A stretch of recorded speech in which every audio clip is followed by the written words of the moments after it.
this is what Garth Envold should say. Garth Envold should not say, "Oh, Cameron, here's your contract. Sign it and send it back to me." He should say, "Hey, Cameron, I sent you a bunch of Snicker bars. Crumple them up like in your hands like this, unwrap them, and then crumple them up, and then shove them up your asshole, and sit on a bunch of fire ants."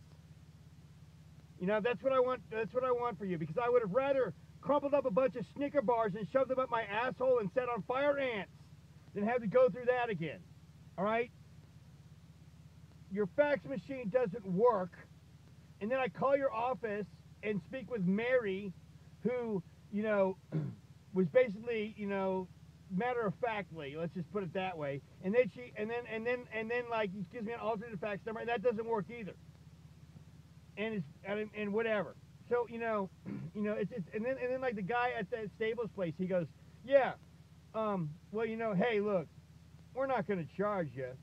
And I tap him on his shoulder. I'm like, "Oh, really? $39? You're not going to charge me $39 when your fax machine doesn't even work? Can't even get through? Wow, you're not going to charge me?" It like reminds me of like a story in law school one time.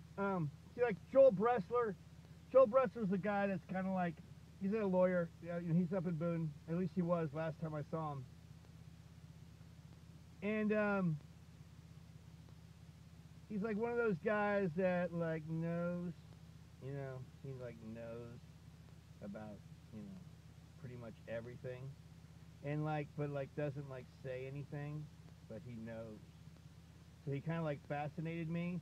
And then like one time he goes, see the guy that he works for was like getting I believe it was a BMW, and so Joel was sent down there to make sure that it came correctly, when it was delivered and etc. And Joel looked at it and there was like a scratch on it, and Joel goes, "Hey, look, this is a brand new car. You're gonna obviously have to fix this."